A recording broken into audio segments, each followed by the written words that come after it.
We did.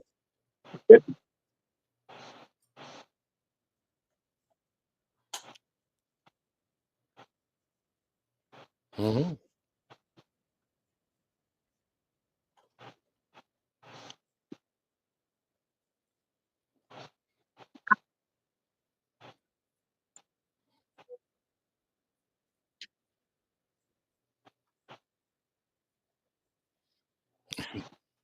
That's for sure.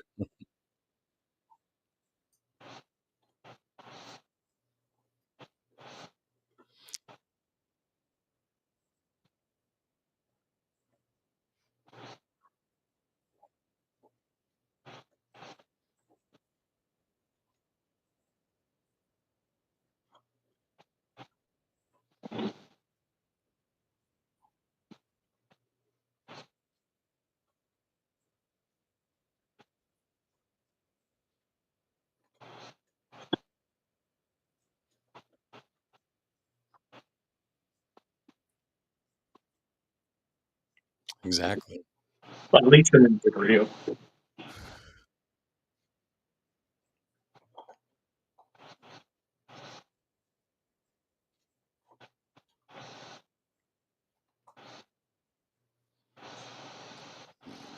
I don't. We can. I do have some images and slides from where we were. Let me.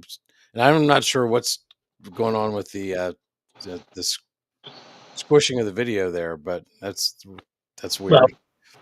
oh, there we go. Okay, there we are. All right. Well, here it is. Right. So yeah.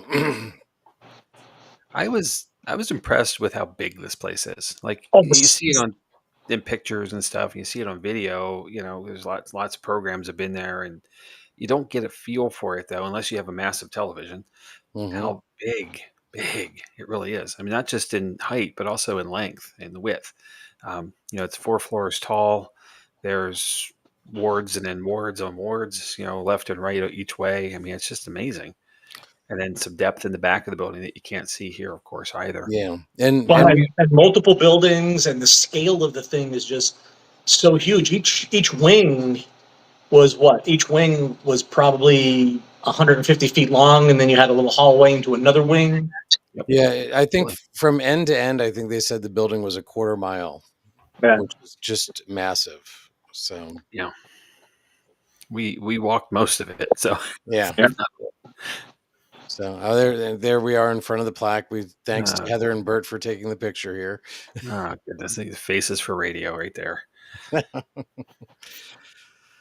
Yeah, and some of the building in the middle of the building in the common spaces, it's amazing how pretty it still is. Because it's been well maintained, well upkept, and restored for that matter.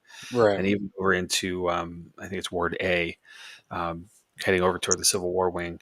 Um, just amazing what it would have been in its time. But then there's other places where time has done its toll, Right. and really, you could see. Well, we went into the annex part, and there was braces holding the walls up and the windows at least, and Right.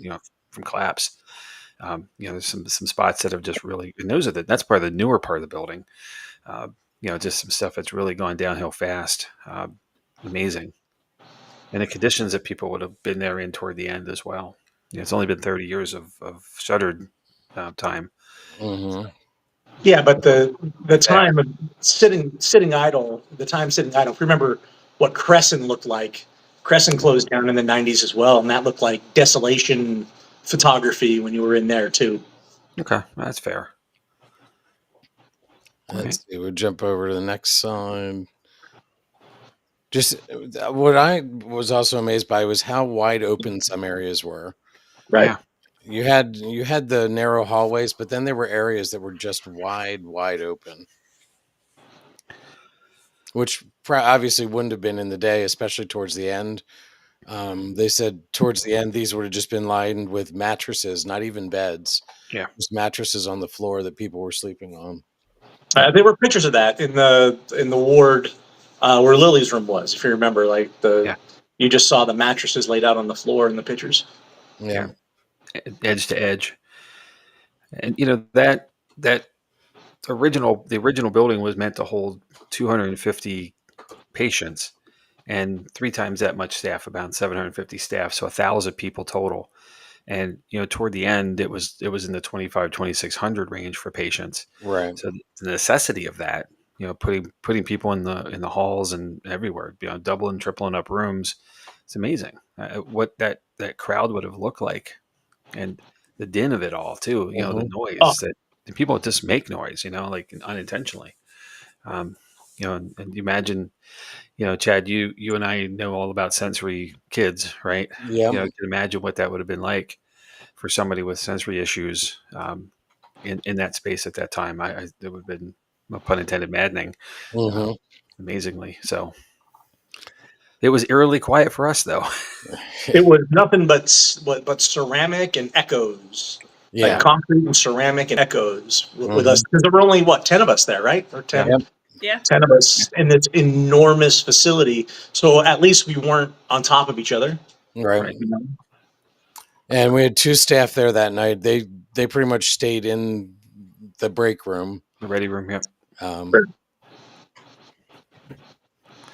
And the option was there for their engagement, which was great. And I know, at least I did, and I'm sure others did, when we came back through, in between our sessions, ask questions about certain places, and the knowledge was there. I mean, certainly it should be, I guess. Obviously, they're employees, but Brandy and Zach, who were our guides that night, were fantastic with answering questions and providing some insights as well.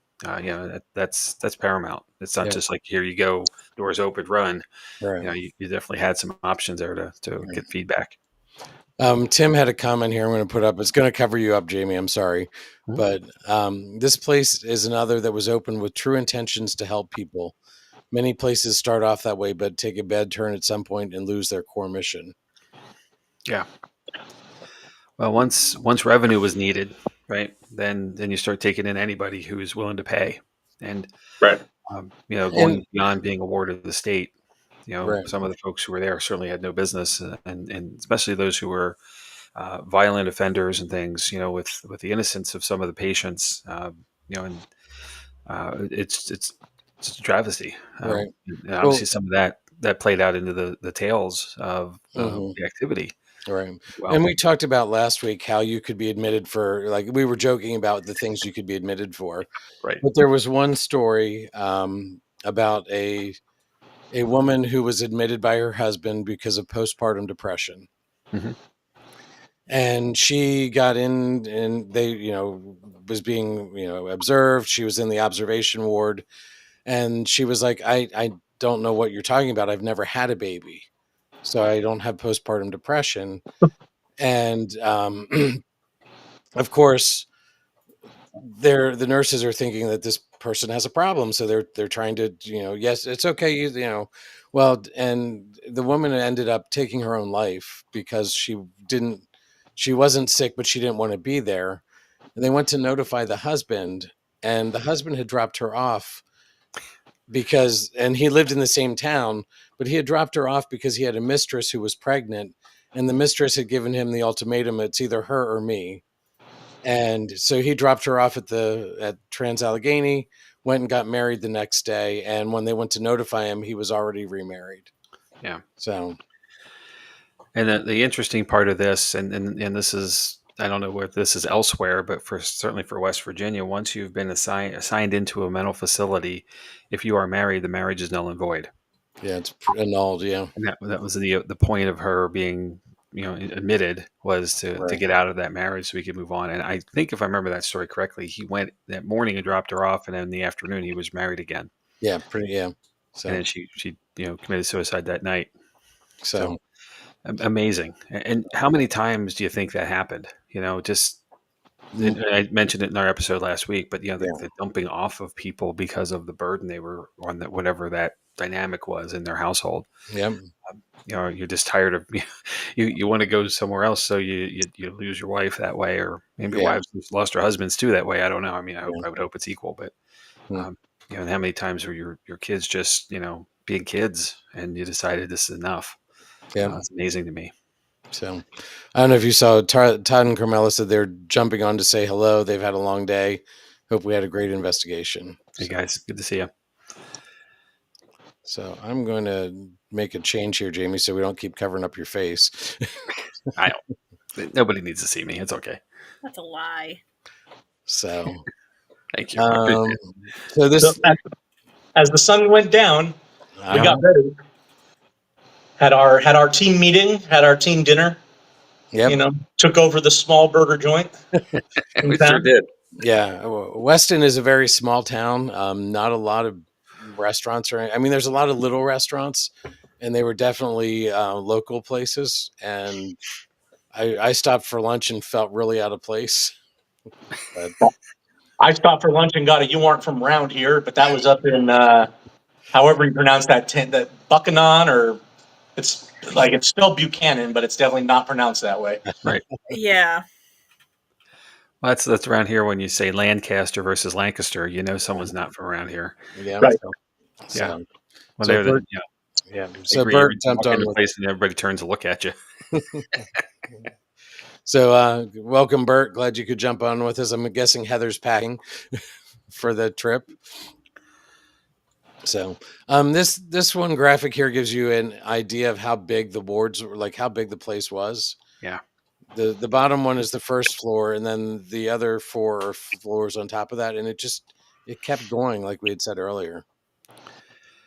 Yeah, and you can get turned around relatively easily, and we did. If you recall, we were looking for Dean's room, and we went the wrong way.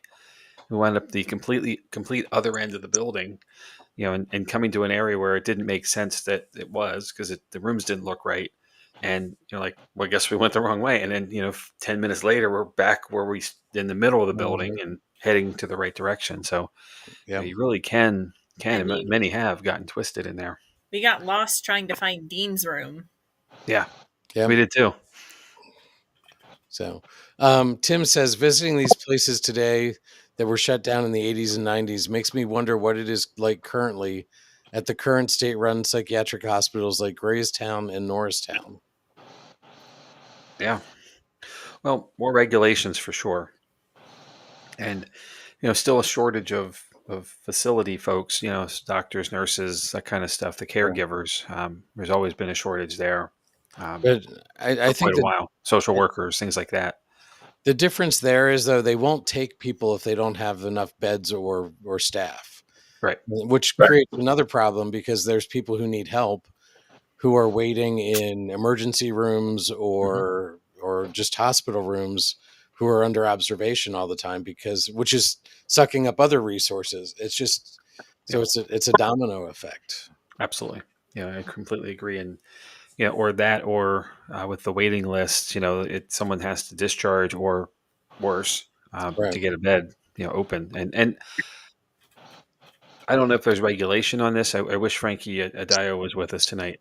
It's its profession to be in social work, but there likely are now regulations to say that you can't do this. Where before it was just like, oh, what's one more? We could use the revenue, Right. and one more becomes two more becomes 100 more.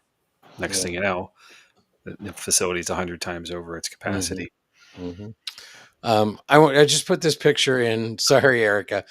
I put this picture in because I thought these masks were intriguing. Yes. They were obviously it was a two-sided mask. The outside that you look at you're looking at what the patient thought, how people saw them. But on the inside of the mask had words and art of how they felt they were viewed For themselves. for Yes. themselves. So it was really interesting. And there were probably a dozen or so of these masks. If not. More than that, there's 4 cabinets, Okay. and probably a dozen in each, if not more. But we found out crafts was an important part of the therapy there. Yeah. So. And this room is a gallery of art that was created by the patients of the facility. Mm-hmm. And there is a wing just for arts and crafts, and there are still some murals up that are art from the patients.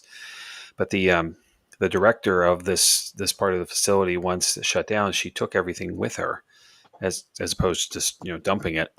And And as restoration came and new ownership came around, they made contact, and she was happy to donate it back so it could be visible again.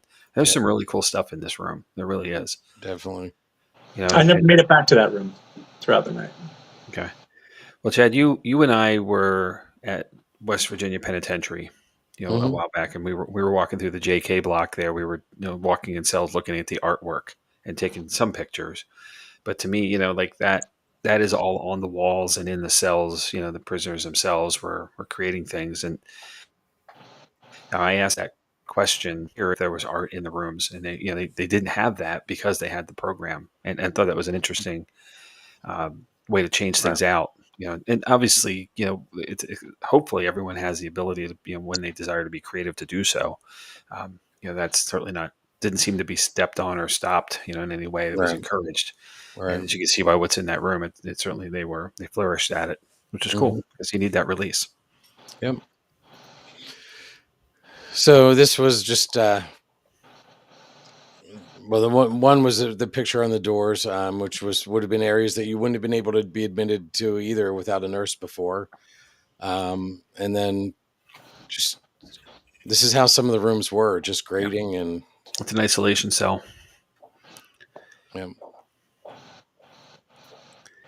And Jamie and I and David did see a ghost.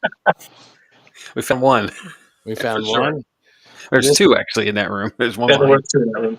Yeah. This was out in the Civil War area, which they used for balls and things like that. Fundraisers. So we had to take the picture of a ghost that we definitely did see while we were there. And that's you want to talk about like a wing that never ended. Oh my goodness. Yeah. That walking down that way was just ridiculously long. Oh, also it was 3:30 or so in the morning, so it was after probably a few miles of walking through the rest of the facility as well earlier. So. This is up in the. This is one of my photos. This is up in the violent male ward outside of Dean's room, heading down that hallway right there, and that's Jerry. Leaned up against the wall. Now that's when Jerry. That was during the first session when Jerry and Melissa and myself were in Dean's room, and I was woefully uneducated on Dean's story. It wasn't until I got there the second time with you three that I was able to kind of relate a little bit better, because I didn't understand why Dean's bed was covered in so many child artifacts and coloring books and things of that nature. There was a lot of pup patrol, stuffed animals and such on it. And this is where we had gotten a little bit of activity in the hallway. We didn't get a whole lot that first session in Dean's room. Now, upon review of some of the evidence, Missy and Jerry ended up finding some more stuff, which is the next couple of photos, where if you go back to the previous photo, Chad, this would give an idea of where we are. That narrow hallway is to the left.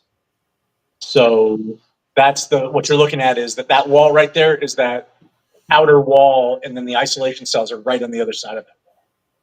And then I'm pretty much standing in the doorway with Dean's room directly to the left. Okay. And that's where we got a little we got a little activity in the hallway.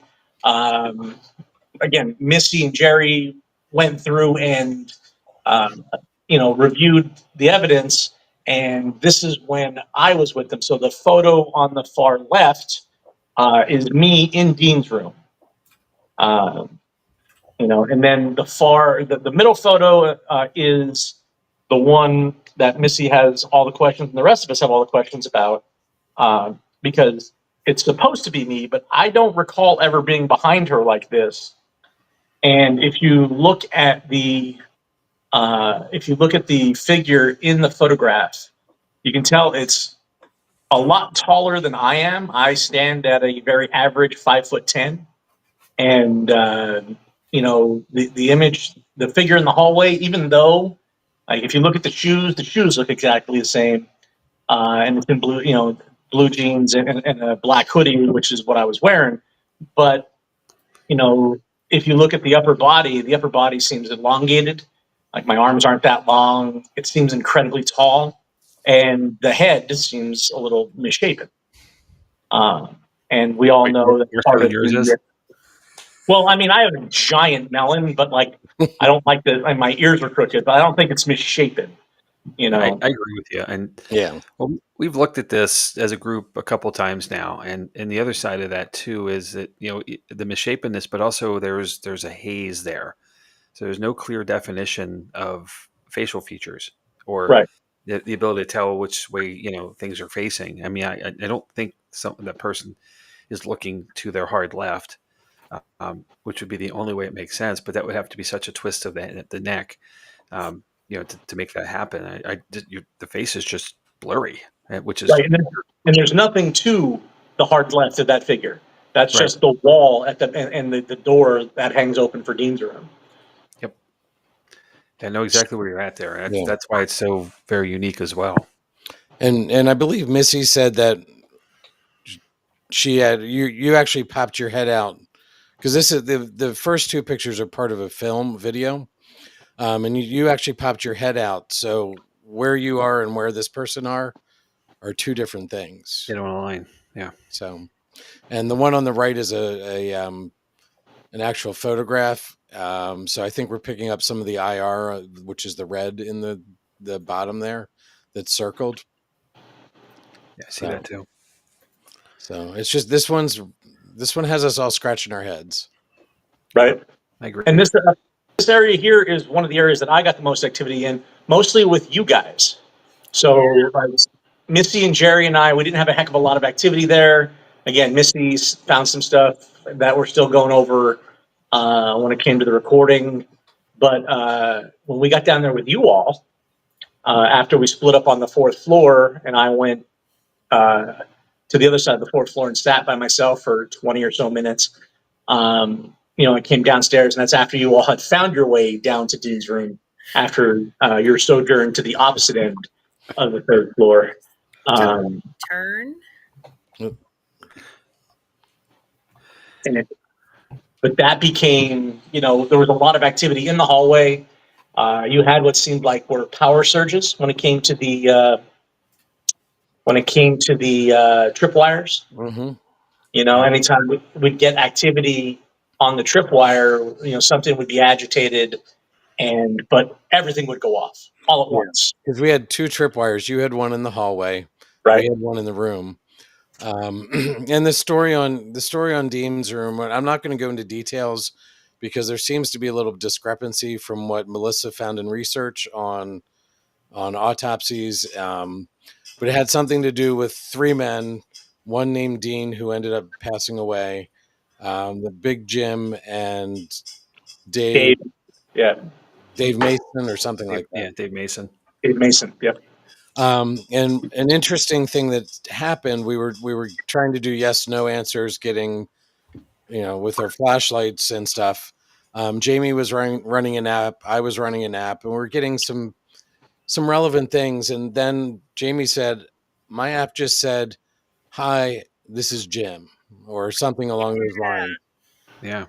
And I mean, that is the most relevant thing that I've ever seen come out of an app like that. So I have an AI enhanced voice recorder with a digital readout, and that was what was present on the screen. And we didn't hear that, in the moment. That was not, anything out loud, but it was enough to be captured. So I have not gotten, I'm sorry guys, I have not gotten to review any of the audio yet. Later this week. So hopefully maybe something more to share with that next week or soon after. Okay. But yeah, definitely relevant to Mhm. at least the story that's been told there. So yeah, that was definitely interesting. The creepiness of the dead bell. Like, gets me every time. If you're just sitting there and you're asking a question and you're just used to the responses from the flashing lights or the equipment, and then all of a sudden it's just this in the middle of the darkness, it's ding. Yeah, it's a little off-putting. Yeah.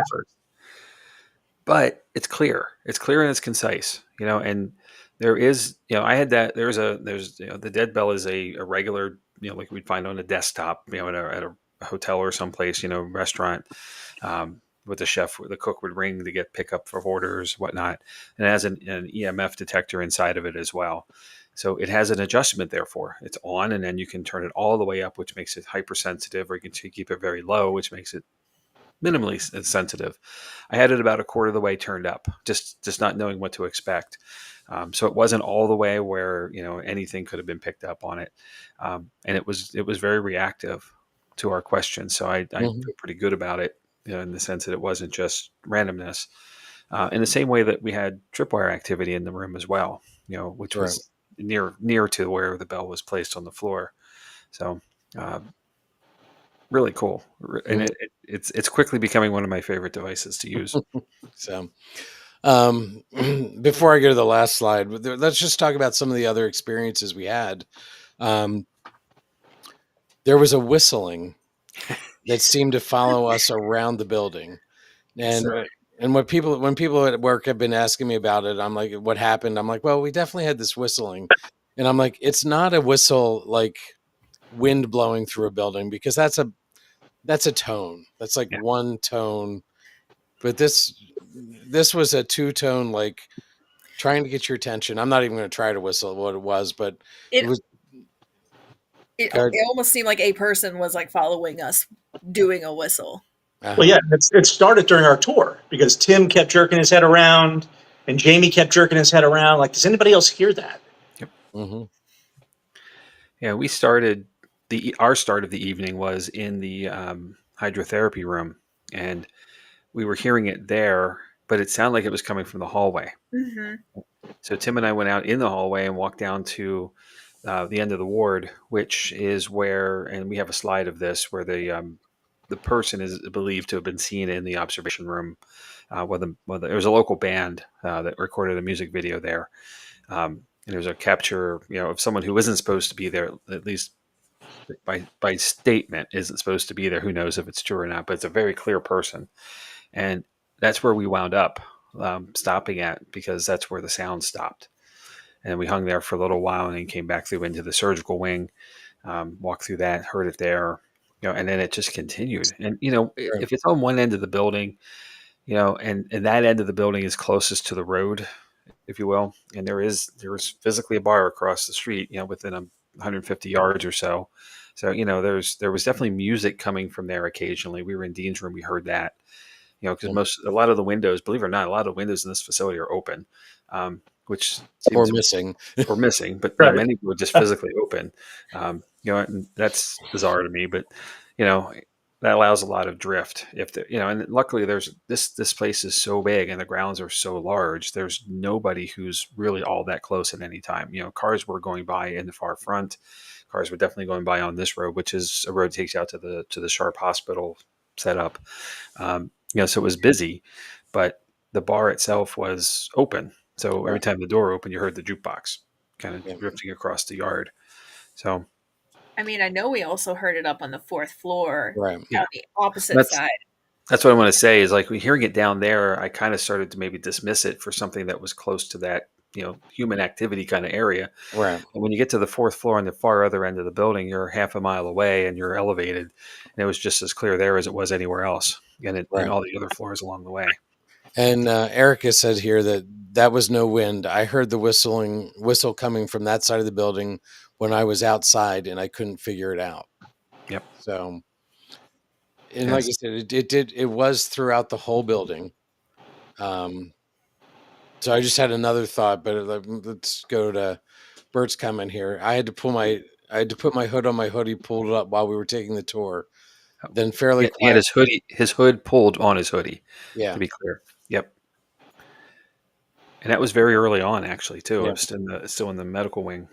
And that was, well, Bert and Heather and Jamie and I took a tour earlier in the day, and we all had some experiences on that. I mean, I felt like at one point something had breathed down my neck, which was a little disconcerting. Yeah. Because I looked at Jamie and he's like, "What?" and I said, "I think something just breathed down my neck." When we were in the Was it lobotomy recovery room, Jamie? Well, no, we were, for what I recall, we were on the second floor in Ward 2, and there's a hard door at the middle of each part of the building, and that door was shut solid behind us. We got Uh-huh. about a quarter of the way down by the day room, and I was positive somebody was coming up behind us quickly, Yeah. and then you had to, your situation happened, and Uh-huh. we both looked at each other like, what the heck, you know? Yep. And throughout the building, I kept hearing women talking that weren't there. Like we had several women in our group, but I would look when I heard this talking and they were not talking. That happened to me down in, I think that was in the lobotomy recovery room where that was going on. But then it also felt like somebody was pacing behind us. Like, Wow. I got a lot of the movement and the pacing feeling, especially when I was up on the fourth floor by myself. Okay. Uh, mhm, I know Erica and I in the children's ward, which got a lot in Lily's room. But when we were going to leave, we both turned around because we were right at the door that went back into that main area. And we both heard it sounded like someone was running up behind us. Yeah, that's exactly what it was on the second floor. Like someone was hustling. Yeah. right, It was almost to me it felt like it was someone that was like, "Oh, they're going for the exit. I need to get to the door." right. So Bert said, I only got one segment of Heather's audio reviewed, but got some weird sounds I couldn't explain and she didn't hear at the time. So, I would venture to guess that we're all going to have that Yeah. in mhm, all of our files. I just can't, with everything that happened there. I think we're going to find it. yeah, That's really cool. yeah. Uh, Tim, I say, yeah, I had the same thing. This is one of those places that you could go spend a week there every yeah, night. And I think investigating it actually during the day would be really interesting as well. yeah, We had more, I think, just as many experiences during the day as we did at night, like personal experiences. sure. I mean, what's this? Why paranormal activity doesn't happen only at night, Right, right? exactly. We just have the advantage of IR and other elements, calmness of the space and the region around it. Hmm. All that stuff is the advantage, but certainly activity happens all day long. Hmm. Well, Good. if we go by floor, I was a little disappointed in the fourth floor. The fourth floor has all the stories. It's the most terrifying area of the hospital, and the creepers are on the fourth floor on the opposite end of the floor where all four of us were. And that in the wing that we were in, I was getting absolutely nothing. You know, I was in the room with the gamblers for obvious Right. reasons. Uh, and, you know, even though I felt like there might have been a connection there through, the shared interest, really nothing. A little flashlight activity, but uh, nothing. And like, I don't recall if you guys got much in the hallway during that session. It was pretty calm. Yeah. The whistle for sure. And there is as you're walking down to that end, there is a big fan on the end of the wall. At the end of the hallway. And I heard the whistle and I thought it was coming from there, but really it was the room to the right, which is just a large sized room, like a guest room. Is really where I was coming from. At least I believed it was coming from. So that was the primary thing. We had some tripwire activity, if I'm not mistaken, and Yeah, then we had like it would like run and then it would stop because I was like yeah, halfway with the tripwire and it would stop like right halfway. Um I know there was a door that was open oh and yeah, I did see like shadow figure popping in and out. Right. I remember you talking about that. yeah, and I watching the video of this, guys. I got to tell you, it's one of my favorite things that we've done because we had laser grids on both ends facing away from each other. So the hall was illuminated in dots, and then we had tripwire on the floor. So the purple haze of that, it creates a pretty cool visual. And I'm, you go crazy staring at every dot on a grid, right? Right. Um, but watching the grid as hard as I could, then you see the pop of a tripwire, or one of the wire boxes on the floor, you take your eyes away, and you can't possibly see all this at the same time. So maybe something happened there, but and I walked up to that doorway that in question just to see what it was. And the interesting thing was the door was open, but the room that it belonged to was before the door. So someone was up the hall further if they were standing behind that door coming in, coming in and out. There was a gap in the wall and then the next room. So it wasn't like they were coming out of a room; they were behind it, just standing in the hallway, literally. That's curious as well. Yeah. Do you want to talk about Lily's room, because we had some activity there as well? Yeah. Yeah. Yeah, of course. So Erica and we started in Lily's room. Well, first we went into it was like the play area in the children's ward. Set down the dead bell, everything, and we were getting nothing in there. So we decided to go into Lily's room, set everything up, and we had the dead bell as low as it could go with the sensitivity. And I have a video of us getting responses from Lily. We were using 1 ding for yes, 2 for no, and all of the questions we were asking, we were getting an answer to. That's outstanding. It was interesting. That room probably felt the lightest in the whole building. It was like we were laughing, like it was a very light, joyful feeling in there. And Jamie, we didn't use the dead bell in there, did we? We didn't, and I regret it. I was thinking about it right around the time we were deciding to move on, and I was like, by the time I get this out, get it set up, we'll need to go. Right. Should have had it from the start. Agreed. We had flashlight activity, Right. and that was one of the questions that I asked intentionally. Because there was some, I don't know, I guess concern from folks is that Lily may not really be a 9-year-old girl. So I asked point blank, are you a 9-year-old little girl? Yes or no, and the flashlight's a yes. So we got the pop. Now, obviously, anybody can tell that, Right. but you got to trust something as well at some point. So Right. we did get at least a direct response to that. So, according to the staff, Lily is a story that is undocumented, whereas a lot of these stories they have documentation on. The Lily story about her mom being there, having the baby, passing away in childbirth. Right. This is all, there's no documentation for it. So they actually, they don't really go into this story that much on any of the tours or anything, which I found interesting because it is one of the biggest stories that you'll find out there about Trans-Allegheny. So, Sure. And it's one of the biggest stops. When we went in, there were toys and just a great deal of gifts for Lily in there throughout the whole room. I mean, balls and toys, and right. we brought a little stuffed animal, and you brought some candy, and Jamie Stifter, and I totally did. I'm so sorry, Lily. but and she seemed to enjoy it because we set the flashlight up right next to the little stuffed animal that we brought, and Right. we asked her if she liked it, and she turned it on right away, and so that was a good moment. That was a really good feeling, a good moment. Yeah.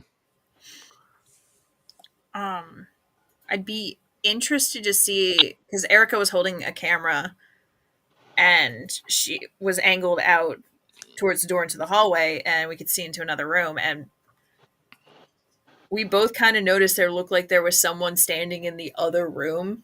So I would be really interested to see if that was picked up somewhere.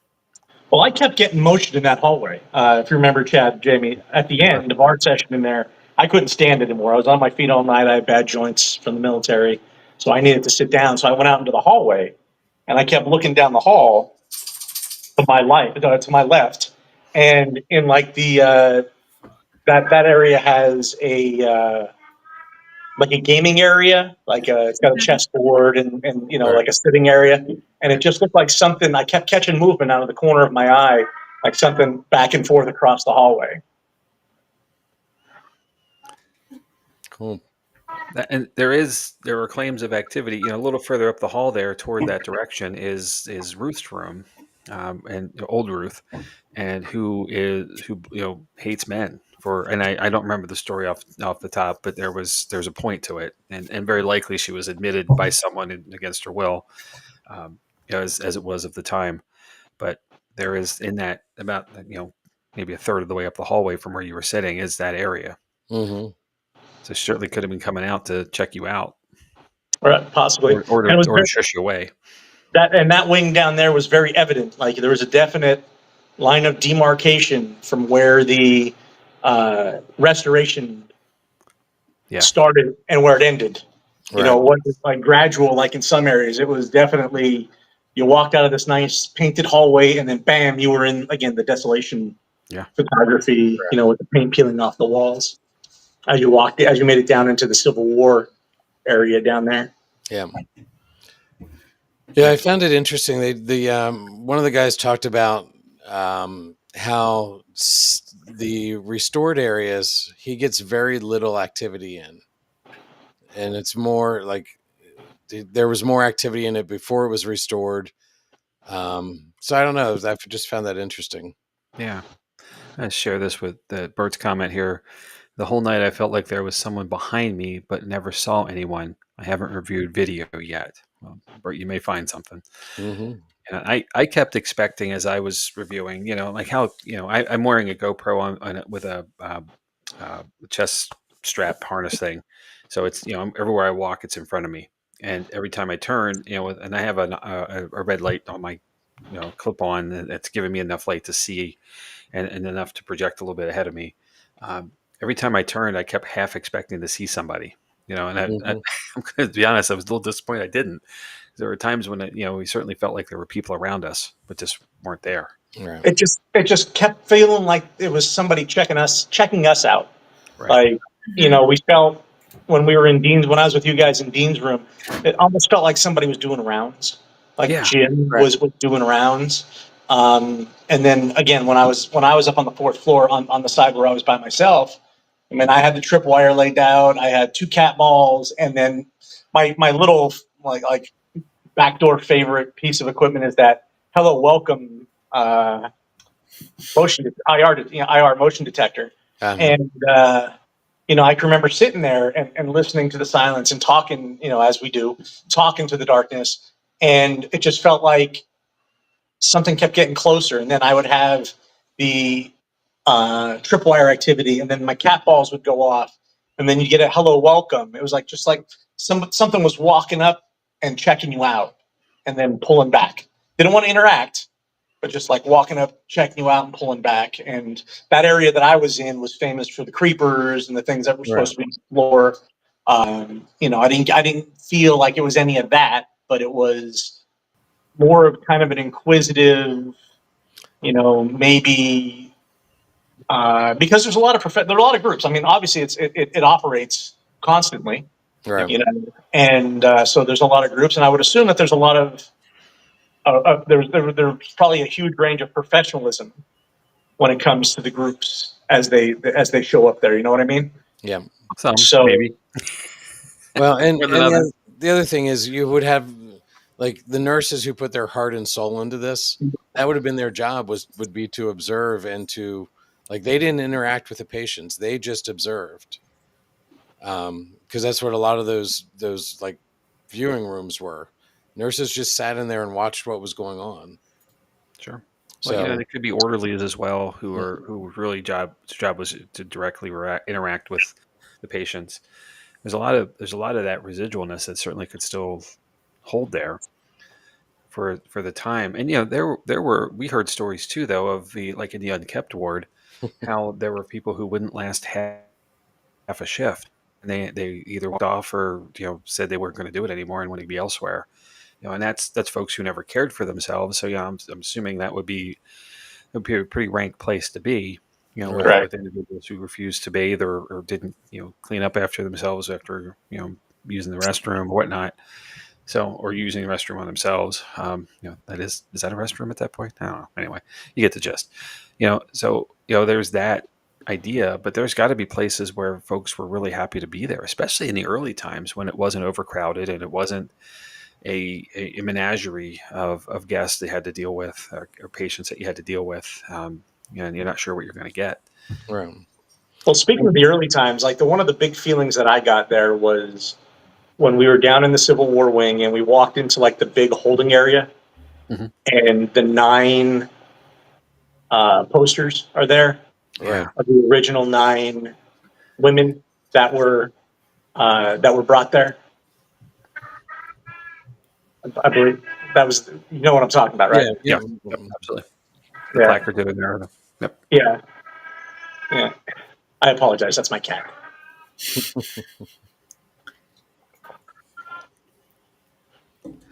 So what you were saying, you were talking about feelings that you got down there, Dave. Oh yeah. I'm sorry. The cat distracted me. Well, I mean that was just one of the big kind of emotional moments for me, was looking at this and looking and seeing that there were only a couple that were married, and but looking at the clinical, like the cold clinicalness of what's on those placards, marital condition and or no, it wasn't marital condition, it was social condition. Social condition. Yep.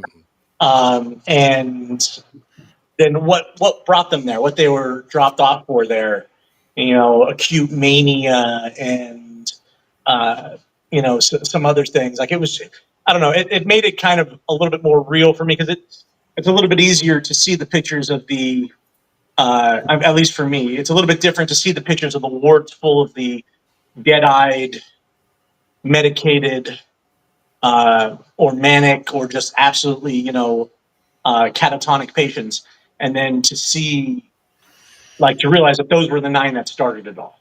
That those were the first 9 that were brought there, and it like I said, it was the first emotional moment that I had. Yeah, there's weight in that room. You're absolutely right. And where it went from there is, obviously with good intentions to start, but poor execution toward the end. With Yeah. And that was the room with the rain buckets that weren't dripping before we got there. Yeah. Yeah, I was going to bring that up. So the back of that room, there were 2 buckets and a whole lot of water on the floor. 2 5-gallon buckets, and we hear nothing as we approach them, and Well, as we and get to them, actually, Dave made a comment about yeah, those buckets aren't doing much good. The water's going all over the floor. yep. And as And then soon all of a as sudden you're 2 seconds later, there he starts. And the funny thing is, as we walked away, they picked up speed. The dripping, got faster. I'm really looking forward to getting to the audio on that one, because it's almost comical. Like as soon as you say something, there it is. Mm-hmm. But where is all that water coming from? There's nothing above that ward at that point. That is a single floor level, first floor only, and it wasn't raining. It had So rained all that day, though. I've never caught much rain there. Okay, maybe it's enough. But And there's some significant problems with that roof then. yeah, There in and the other room. it They was continue. foggy. I mean, so there was a lot of moisture in the air, but that again, that doesn't what draws the moisture out. So There's just a lot of water in there. yeah. And that's obviously leading to some of the decay of the building as well. The maintenance of this facility has to be incredibly difficult. Just the size of the roof alone, just to replace Mm-hmm. it would be cost prohibitive. Right. Well, and we explored an area that's not in use. I mean, Yeah. oh my goodness, that was just I don't even know what to call that space. yeah.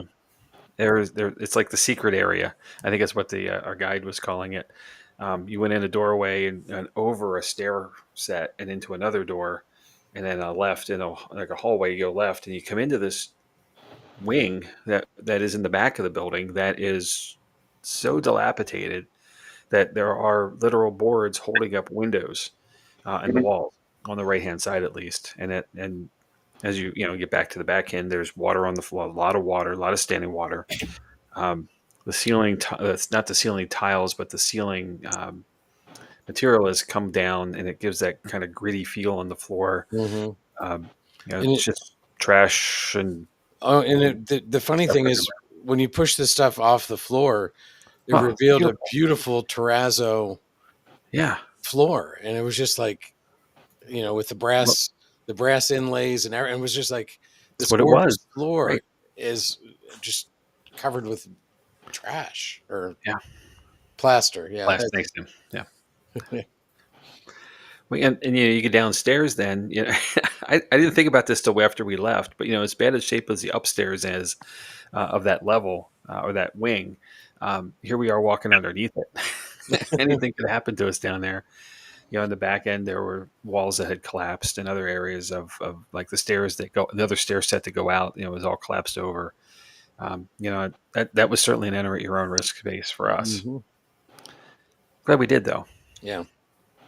And Didn't, the place is just going back to the place being so huge. I'm just sitting here thinking I didn't explore but maybe 4 parts of it. Mm-hmm. You right. know, half of Yeah. the 3rd floor, all of the 4th floor, and then that one part. Well, I mean, I guess if you count the tour that they make you take, you're mandated to take at least a tour of the one part of the 1st floor.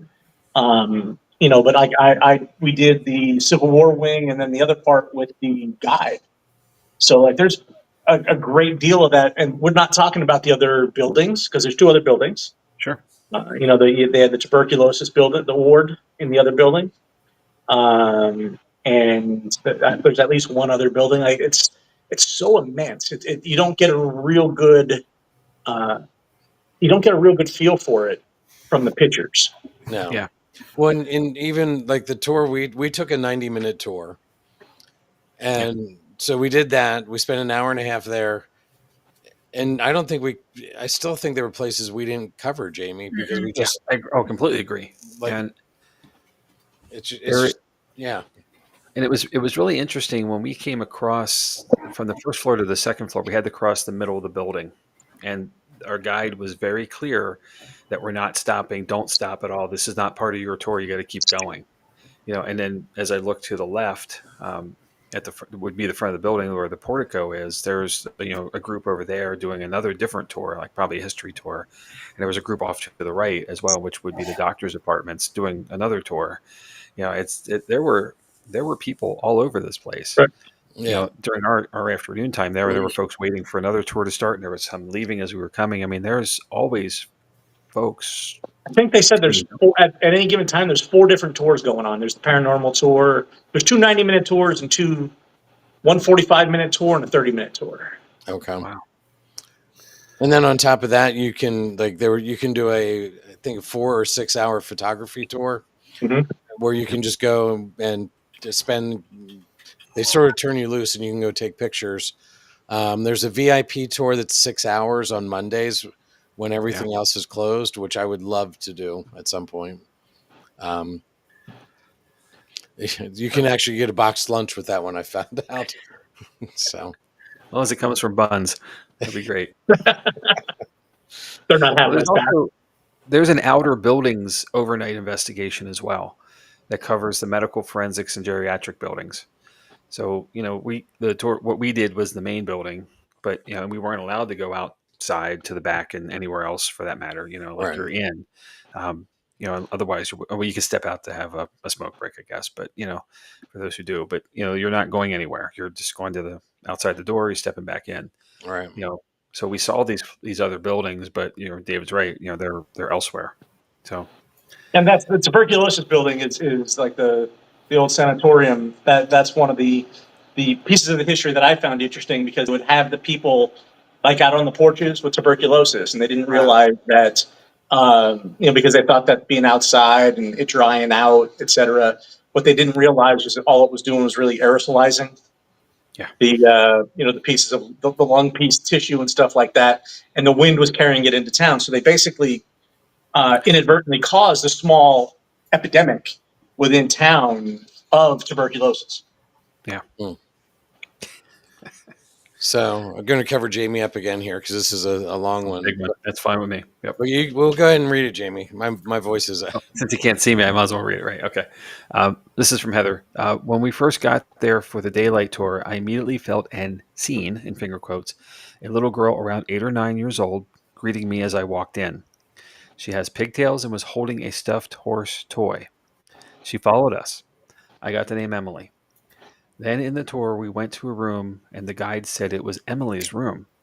Inside was a small rocking horse. She had leukemia. I have a rare blood cancer. It made me emotional. I could feel her. That was quite a moment. I recall that vividly. Yeah, it Um, was definitely an emotional moment for Heather, and I just got chills listening to it again. So well, and Well, she was. I had no idea anything like that happened when you all came down the stairs when I met you yep. after your tour. I could tell she was kind of shook. yeah. Well, and Heather is sensitive, and with that obviously has to heighten the experience to a level that we who I always tell people I'm unsensitive. I'm not insensitive, I have feelings, but I'm unsensitive to the paranormal, and with that I can't even come close to understanding that the deepness of that moment. Yeah, but if I remember correctly, you said I'm typically unsensitive, but I just felt something. There- this place was the strangest thing for me. Yeah, and you're right. Um, normally and you're sensitive as well, and then Kirsten, you have sensitivities. Dave, unsensitive, king of No, unsensitive. not at all. Yeah. Yeah, you and I are in the same boat. But yeah, there were a few places in this place that I felt weird and like something that I have to say is akin to some sensitivity of some kind. The person whatever was coming up behind us on the second floor, I felt that as much as I thought I heard it. It's just a very strange, off-putting feeling, and very unique for me. Yeah, So, guys, I got to ask this question. I guess will you go back? Yeah. Yeah, absolutely. definitely. Yes, for me as well. Yeah. So I, now we just got to figure out when, right? Yeah, and it's definitely not in the wintertime. The -10 inside and outside, that the guides were telling about, that didn't sound pleasant at all. Mm-mm. Tim's got a comment. Says I'm not sensitive, but the mask room, yeah, another space. yeah, Ah. yeah. I did not Um, also add to that. Not want to be in there. And Bert came back with a on the um, haunted or not, or going back or not. I'm sorry. Hell yeah, yeah. that's a very West Virginia comment right there. Thank you, sir. And we'll go back to Heather's comment. I think a daytime investigation would be fun to do there. I feel there was a lot happening in there during daytime hours. Again, yeah, we had said that earlier, and Yeah, yeah, I agree. But yeah, I would love to go spend more time there. I definitely would, get there the night before, like you did, Jamie. But take the time and do the photographic tour or the photographic experience. Then do some more of the tours. I think there's so much to learn there. yeah, I agree. And I think what's really important too is looking into the stories a little bit more. Then and then I'm not knocking the place, and Hmm. any of the information that's shared to the public. I'm sure they do the best they can with the records they have, but just digging into that a little bit Yeah. more, having the time to do so when you have some knowledge already, that helps just validate the claims or debunk them either way. And that helps to focus attention in directions where there might be more activity than in places where it may not be any at all. So I like Tim's thought here. I think really would need to be a good 3 to 5 night at a time investigation. Yeah. Um, Well, and that would give you opportunities to go look at evidence, then go back and follow up on that evidence. Because Right. that's one yeah. of the things we never get to do at a lot of In these. the moment, at the place. Right. Right. Well, we're all trucking home. We're all 4 hours away. Hmm. Um, not really getting anything until a day or two later. And Yeah. because we still have we have responsibilities, things we have to do, in normal times, not much less what we want to do with investigation. So you're Yeah. absolutely right. So I was just thinking, like, a night in the main building and a night on the outbuildings. Something has a minimal sense, and then some in time after in area time afterwards, just to sit down with some review. yeah. And we never ever get to sit together and do reviews. You Right. know, Right. I think that would be really super cool if we could be in the same room at least. Hey, what do you think of this? Why I found this. What do you hear? What do you see? Those kind of things Yep. would be amazingly cool to do. We kind of have to go, away wherever we're from when we get out of these places. Yep. Cool. Tim said that it's so they get to know you more and you get to know them. I like that thought. So Perfect. Yeah. Right. And yes, 100%. Do we have any more pictures that we want to talk about? well, We've been I was just going to throw this one up. We mentioned it earlier. Yeah. There's a lot of debate in our team about this. I don't know where I stand on it. Um, somebody want to give the background on this? Sure. There is a local to Weston, West Virginia band. I want to say it's a metal band that got permission through the proper channels to record a music video on the first floor. I believe it's in Ward D or somewhere around there at the end of the Arts and Crafts Hall, perhaps. Uh, that they, as you know, they had a cameraman, they had a sound guy, they had 4 members of the band, so 6 people were all that were supposed to be there. Nobody else. And in this picture, this is the bass player, and because he's making a bass player face, you can see it. Um, and he is standing in front of the observation room for this long open space, ready room or something bigger than that even. Um, and the gentleman in that window is not supposed to be there by the definition of who is there.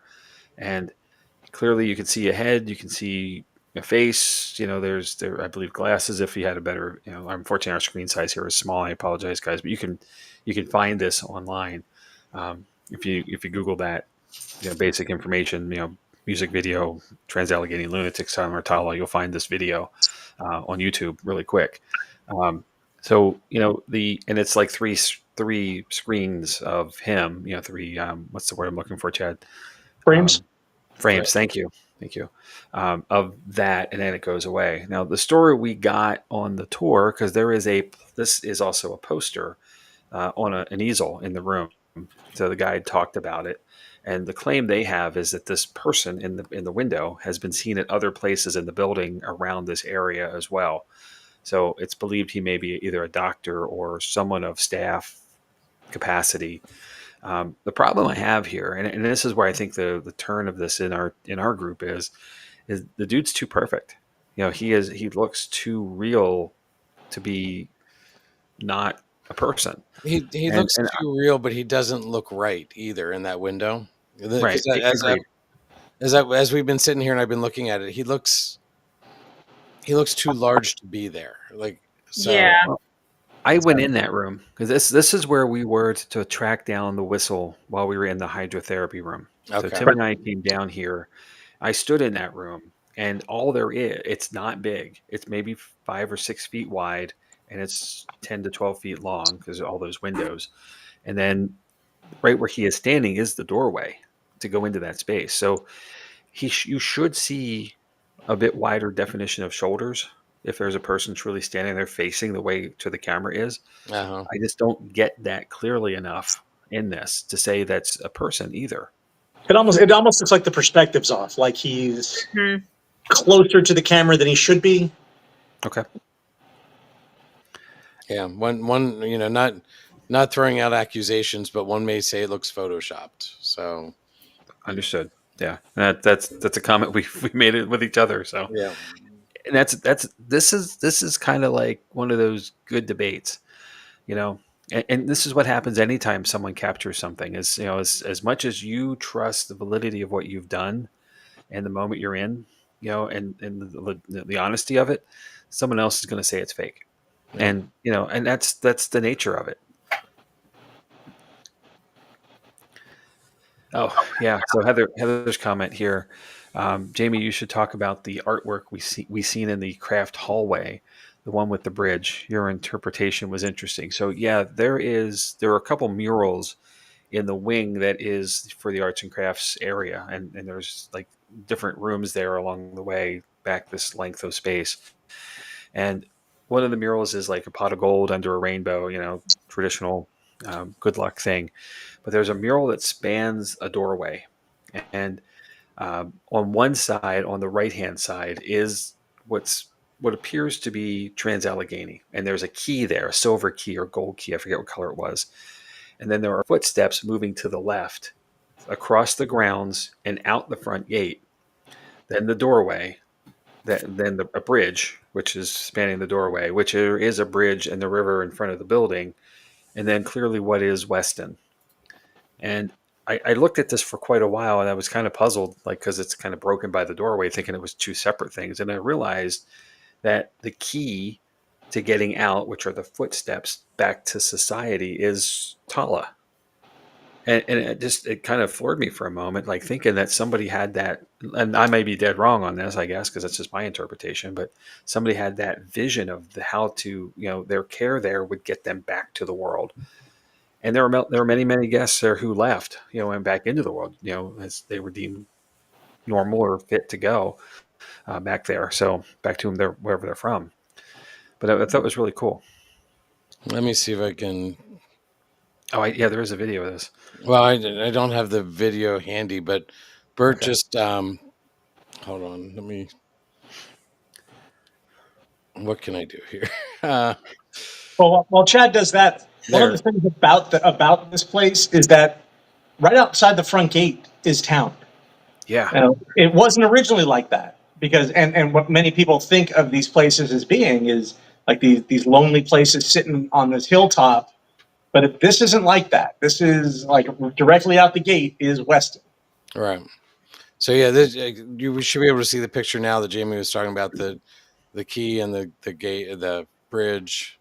So I unfortunately can't see it. Yeah, I'm getting a black screen as well. oh, you are okay.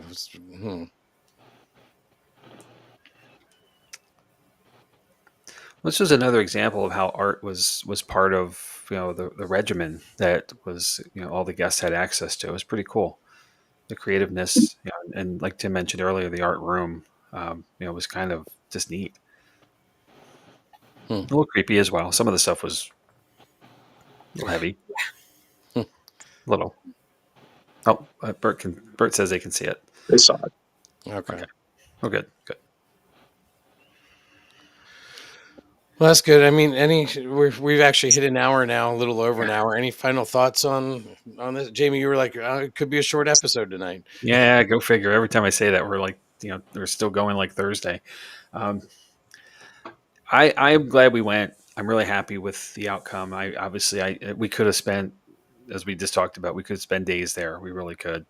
It is an investigator's place. As someone who's serious to go and dig in a little bit, you certainly have the opportunity to. And the size of the place allows for us not to trip over each other, compromise in each other's material. I think that's really cool. I'm glad I went with all you guys. That made it special and fun too. Yeah. Bert thinks it's haunted. So I guess that's the question: haunted or not, right? Or paranormal or not? That's just what we say. What do you guys think? Is haunted, not haunted? Oh, I think it's haunted, definitely. Yeah. Those are my favorite places to investigate. You guys know how I felt about St. Albans. But there's just so much emotional trauma and scarring in the place to not leave a mark. You know what I mean? Yeah. So all those places, hospitals, especially hospitals and psychiatric facilities, you're bound to find remnants of the past still there. Yeah. So yeah, I would definitely go back in a heartbeat. Like I said, I didn't get to explore that much because I wanted to do Dean's Room a second time with you all. Definitely felt something. I'm a believer. I would definitely go back. And I think the good news is we all got home safely. We didn't bring anybody with us this time. Thankfully. Right, Dave? I was thinking about that midway through, when I was coming across 68 and dodging potholes at 80 miles an hour. You're in the fog. In the fog, yeah. That trip home was miserable in the fog. The silent hill fog, no That less. was a scary trip home. Yeah. It was like driving along the top of the mountain of 81, going up towards Wilkes-Barre. Yeah, Jamie, it sort of reminded me of the one trip home from the Clifton. Clifton, yeah. Gosh, that was an awful. No, it was a great experience at the Clifton Theater. However, the drive home, there were times when we couldn't. Well, it's dark. It's daylight, and I couldn't see the front of my hood. Yeah, that first trip home from Hinsdale. Okay. Yeah, there's a theme here. That night was awful as well. So, yeah. Kirsten, I didn't mean to cut you off. What were your thoughts of the place? It was very interesting. Like, there were areas that made me very uncomfortable, but also I was more interested to find out why I was uncomfortable there. Right. Like Ah, going out of the children's ward and towards the door, that was probably the most uncomfortable I had. Like, but it made me want to stay there longer to find out why. Interesting. It's a very fascinating place, and I want to go back. Yeah. I feel that way too. Yep. And going from not having the a whole lot of sensitive activity for myself, and then having something happen there, there's a reason for that. Like something made itself available that way, or something in me. Mhm. And that's really cool. So hopefully that's something we can continue. As I'm glad we all did this together. I really am. That was Yeah. so cool. Yeah. And it was nice to get it was nice to get activity on an off-site for all of us, because the last couple, when we went back to Hinsdale, uh, Wildwood, that they weren't real. I don't want to say active, but I mean they weren't real active. I was Right. I was bored at both of those. Sure. Yeah. I get that. All right. Well, Dave and Kirsten, I want to thank you guys for hanging out with us for the last hour and 15 minutes. We're going to let you go while we talk about what's coming up for us. But Hold Jamie's on. sorry. Before we let you go, guys, I want you to know that tonight is episode number 99. Ooh. 99. It would have been 100s. However, someone lost their voice a couple weeks ago. So no offense, Chad. I'm just picking on No, you, but that's okay. I'm glad we canceled, because obviously I wouldn't want you to go through anything with extend that situation, because certainly that was bad. So next week's episode is officially 100, but I wanted to say thanks specifically to Dave, because you were with us at the start of this. This is all of our vision, all of us as a team. It's our vision to create this podcast and have fun with it. You were a driver right off the bat. We still are trying to live up to the Ogopogo episode and all the work you put into that fantastic start off. And I think of that a lot. I really do. As far as our standard goes, what we have to keep up.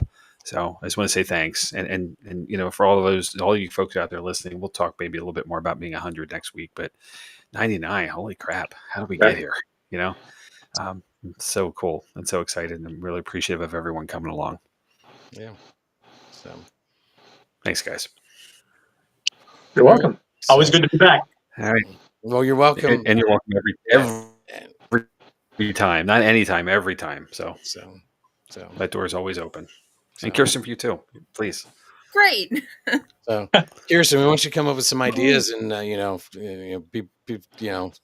looking for ideas. So, I mean, I can probably come up with some. I'm sure you can. So let's Do it. Let us know, and we'll put it on the books. So, all right. Oh gosh, did you share this comment from Bert, Chad? Probably not. I'm behind. I gotta find my mouse where I lost it. Oh, I would investigate with you guys again. Oh, he likes us. He really likes us. Uh-huh. So and when same buddy, same. Oh, and then there's this. The next time is another road trip. That's for sure.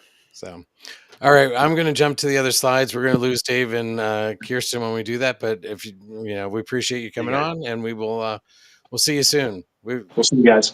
All right, thanks, guys. See you soon.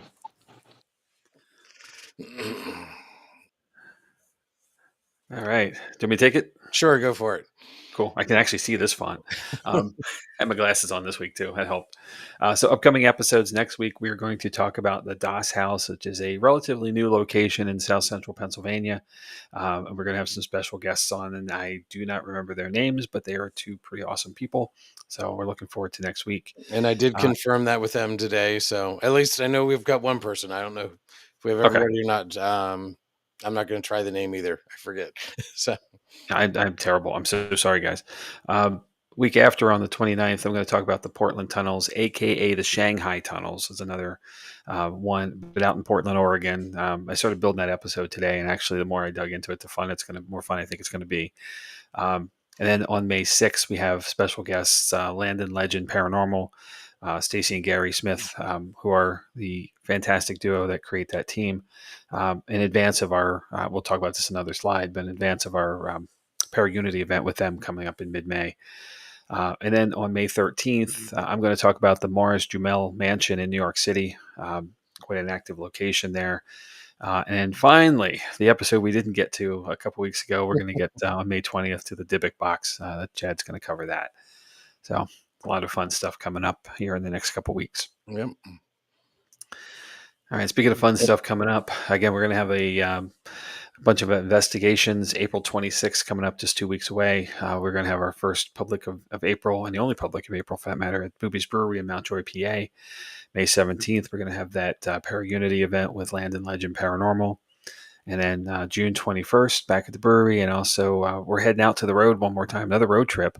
On June 28th, we are going out to Haunted Crescent for their Paracon. So I think we have a slide for that coming up here, right, John? We do, yeah. First, we've got the. We'll talk about this.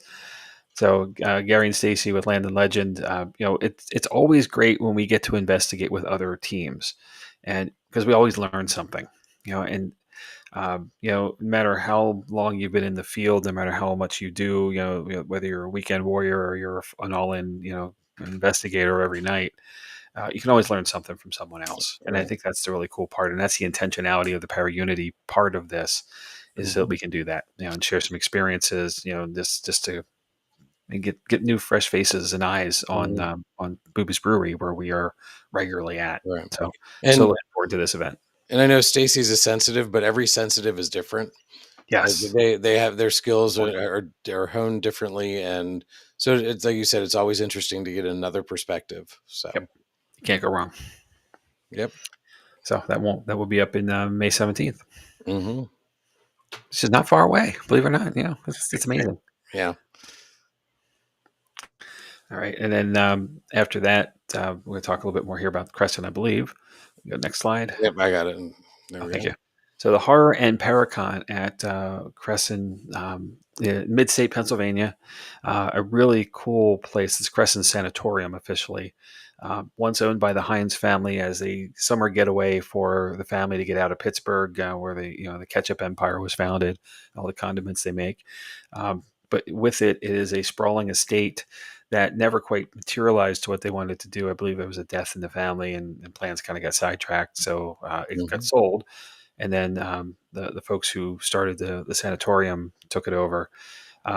Closed down in the 90s or so, very much like Trans-Allegheny, where it's come into disrepair, but a highly active location. And anytime there's a Paracon, you never know what's going to happen. So true. And this one being horror and paranormal Paracon is going to be really interesting. The other difference here is we talked about it last week, where they were going to turn Trans-Allegheny into a prison. They did actually turn Crescent into a prison. Yep. So. And I do believe, if I remember from last week correctly or not, Bert Lynch, one of our contributors and a dear friend of our program, was in corrections at the time and was transporting folks back and forth from there. So he's been on site in its time, which is really cool. Yep. So there's day passes available, for the Paracon. You get to do the Paracon, you get to wander the property as well and poke into all the places. There's a lot of outbuildings and neat things to see. And then there should be an evening regular investigation available, as well as a separate ticketed item. So take a look at the link there and see what you may want to do. We'll be there. Our team will be there, but Chad and I will be there specifically, and we'll have some of those wonderful Paranormal Lens stickers we keep talking about hand out. So come out and see us. And then what's the last one, Jamie? Yeah, so the usual stuff. So you found us on Facebook and YouTube here today in this live podcast, but we'll be on all the social streaming services tomorrow. The Spotify's, Apple Podcasts, Audible, whatnot. And then we do have a link tree that captures all of that stuff together, plus our team Facebook page for JOTT-NYX Paranormal, our home team. So there's a lot of cool stuff, and all the activities we're up to are there. Our website is coming still, but it's getting closer every day. But if you need to reach out to Chad or I anytime in between an episode, you can do so by shooting us an email at paranormallenspodcast@gmail.com. So if you have an idea for an episode, or you have a personal experience you want to share with us, it might make an episode. We're certainly open and willing to do that. We've done it many times before with listener submissions. So, happy to do. We self-produce, so we can move things around on our schedule. All the stuff you saw coming up, we can bump things. Need a little time to investigate a little bit, do some research to make sure we present it correctly. But and if it's your story, you can be a guest with us. We're certainly always open to that. So I mean, many opportunities ahead of us that way. And you can send pictures from their last investigation there, just like Bert did earlier. So, yeah, absolutely. Yeah, the content material is really helpful to set the stage and give the place its justice. Sometimes pictures says 1,000 words is a really true statement. Okay, so I think that's it. It's been a while here, so I think it really is. appreciate everybody hanging on with us. We had a blast at Tala. We really did. I hope that came through in this episode and some of the uniqueness of the facility. I'm in to go back, Chad. I know you are Me too. too. So Yep. let's figure it out. And Alex wants to go too, I'm pretty sure. So Perfect. So, And another team member who couldn't go this time. So yes, let's do it. So all right. Now we know where it is. Yeah. And it's what, 4.5, 5 hours. It's not that bad. So it's a reasonable drive. It really is. And if you were Dave Dermody, you were doing 80, so it's probably like a 3-hour drive. So, just hopping over the potholes. But I used Waze to come home, and instead of going up to Morgantown and over 68 over toward Hagerstown, Maryland, I went straight across by the Walmart in town. I went under 78 and kept going. And I thought at some point I'm going to veer north here, but no. I took that road all the way into Virginia, which was forever, and only because it's really truly like a 1-lane road in many places because of the mountains and the switchbacks and all that stuff, and then the fog, which was hood of the car no further, barely seeing the lines on the edge of the road. It was a little sketchy there for a while, but once the fog broke and I was up in the mountains, it was some of the most beautiful things I've ever seen. And just amazing. And I probably should have pulled over and took some pictures just for how lush it was and how beautiful it was. Made the fog well worth it to put up with. So, well, that's good. So, how the song goes, "Wild and Wonderful West Virginia." That is definitely what it was out there. So, good. I'm glad you had a good experience there. It was neat. Yeah, I'm looking forward to seeing it again. So, all right. Well, we should probably wrap this up, Jamie. Yep. So let's call it a night. Thanks, guys, for coming and hanging out with us. Thanks for sticking in for this really long episode. We'll do a little less next week, I'm sure, but we'll look forward to seeing you then for the DOS House. All right. Sounds good. Good night, everybody. Thank you.